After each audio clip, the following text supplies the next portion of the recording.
আপনি কি জানেন ইউরোপে এমন একটি দেশ আছে যেখানে বিশ্বের অন্যতম সেরা ফুটবল ক্লাবের জন্ম, যেখানে বিশ্বের সবথেকে বেশি পর্যটক আসে, আর সেখানকার একটি রাজপ্রাসাদে রয়েছে ৩,০০০-এর বেশি কক্ষ। আবার এই দেশটি একসময় পৃথিবীর সবথেকে শক্তিশালী সাম্রাজ্য গড়েছিল। এমনকি একসময় বলা হতো স্পেনের সাম্রাজ্যের সূর্য কখনো অস্ত যায় না। অর্থাৎ আনসিন ব্লু প্ল্যানেটের এই ভিডিওটিতে আজ আমরা জানব ইউরোপের অন্যতম আকর্ষণীয় দেশ স্পেন সম্পর্কে। জানব এর ইতিহাস, অর্থনীতি, সংস্কৃতি, মানুষ, প্রাকৃতিক সৌন্দর্য, বাংলাদেশিদের জীবন এবং এমন কিছু তথ্য যা আপনাকে সত্যি অবাক করে দেবে। তো চলুন শুরু করা যাক।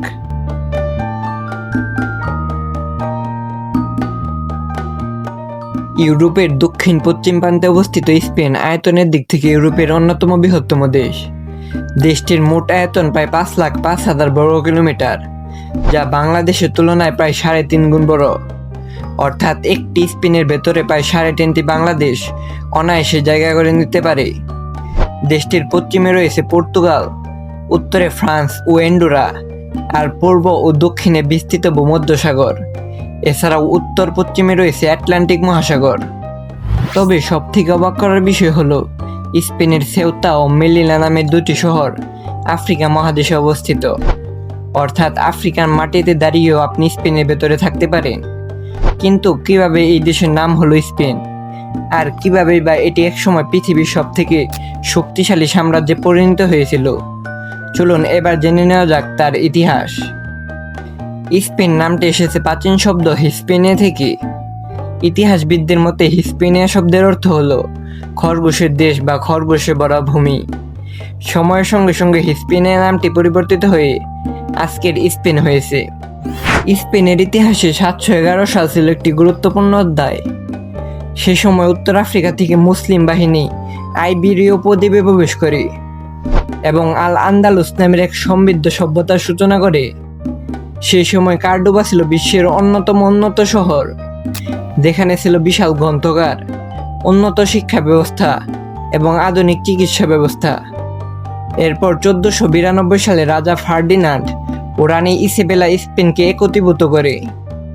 একই বছর তাদের অর্থায়নে ক্রিস্টোফার কলম্বাস সমুদ্রযাত্রায় বের হন এবং আমেরিকা মহাদেশে পৌঁছান।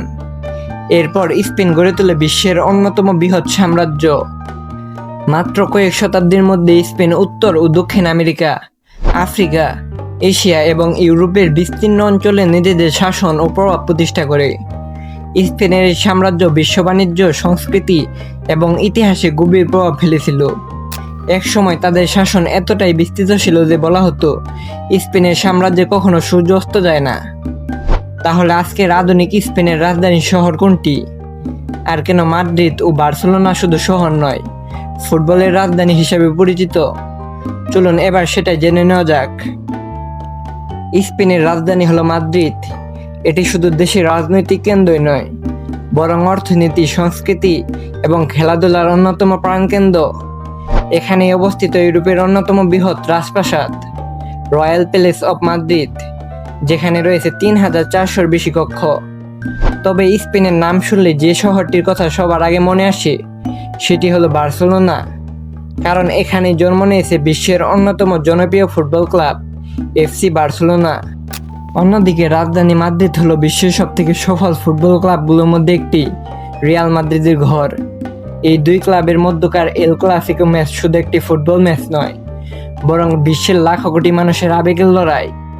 এছাড়াও ভ্যালেন্সিয়া, সেভিয়া, বিলবাও, মালাগা, প্রতিটি শহরেই রয়েছে শত বছরের ইতিহাস, সমৃদ্ধ সংস্কৃতি এবং নিজস্ব পরিচয়।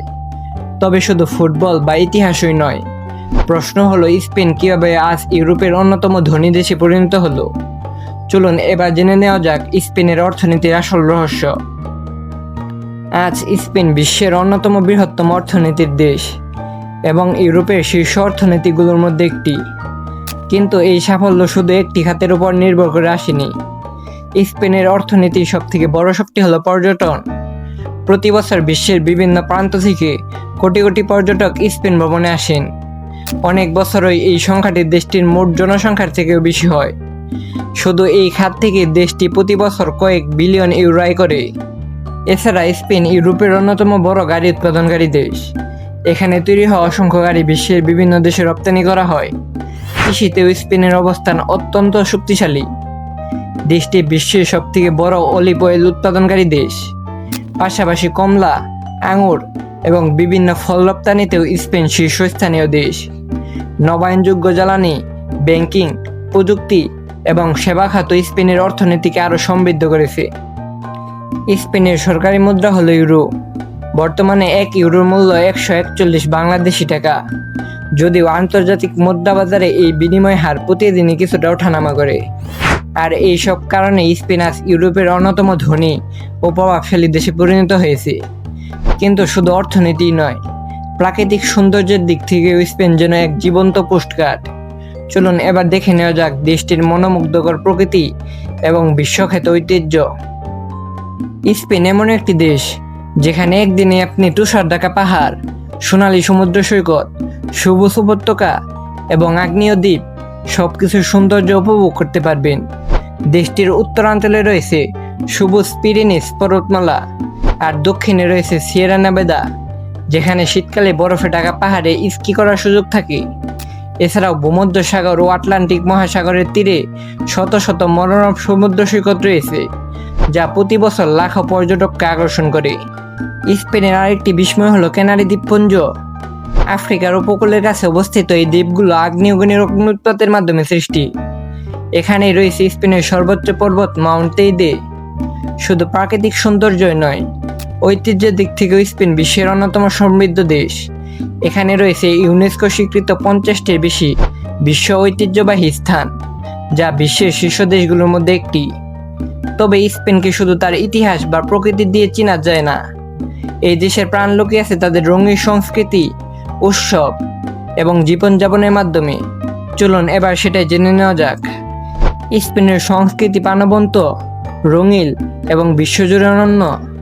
এই দেশের মানুষ কাজের পাশাপাশি জীবনকে উপভোগ করতে সমান গুরুত্ব দেয়। স্পেনের সবথেকে বিখ্যাত সাংস্কৃতিক পরিচয় হলো ফ্লামেস্কো, গান, নাচ ও গিটারের এক অসাধারণ সমন্বয়, যাকে ইউনেস্কো মানবতার অমূল্য সাংস্কৃতিক ঐতিহ্য হিসেবে স্বীকৃতি দিয়েছে। এছাড়াও লা তোমাতিনা উৎসবে হাজার হাজার মানুষ একে অপরকে টমেটো ছুঁড়ে আনন্দ উদযাপন করে। আর রানিং অব দ্য বুলস উৎসবে সাহসী মানুষ ছুটে চলা ষাঁড়ের সামনে দৌড়ায়, যা বিশ্বজুড়ে একটি পরিচিত ঐতিহ্য। বর্তমান স্পেনের জনসংখ্যা প্রায় 4,95,00,000।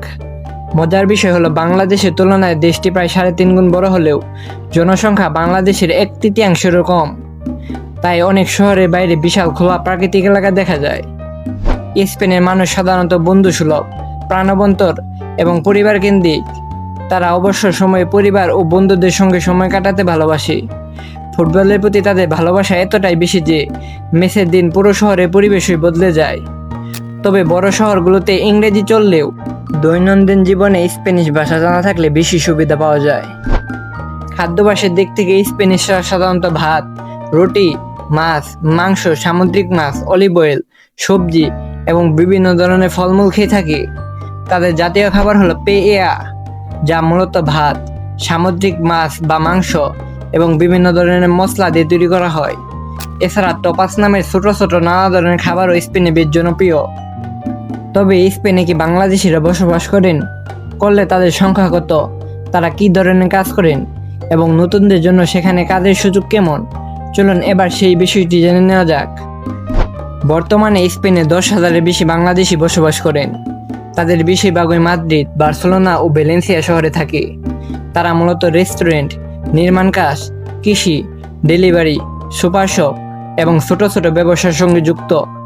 স্পেনে কাজের সুযোগ তুলনামূলকভাবে ভালো, বিশেষ করে পর্যটন, হোটেল ও রেস্টুরেন্ট, নির্মাণ ও কৃষি খাতে। তবে ভালো চাকরি পেতে হলে বৈধ কাগজপত্র, কাজের দক্ষতা এবং স্প্যানিশ ভাষা জানা অনেক বড় সুবিধা। হাজার বছরের ইতিহাস, এক সময়ের বিশ্বজয়ী সাম্রাজ্য, বিশ্বের সেরা ফুটবল ক্লাব, মনোমুগ্ধকর প্রকৃতির সৌন্দর্য, সমৃদ্ধ সংস্কৃতি, শক্তিশালী অর্থনীতি, সব মিলিয়ে স্পেন সত্যি ইউরোপের অন্যতম আকর্ষণীয় দেশ। স্পেনকে নিয়ে আমাদের ভিডিওটি এই পর্যন্তই। ভিডিওটি কেমন লেগেছে কমেন্টে জানাবেন এবং ভালো লাগলে লাইক, শেয়ার ও সাবস্ক্রাইব করে আমাদের পাশে থাকবেন। ধন্যবাদ। আল্লাহ হাফেজ।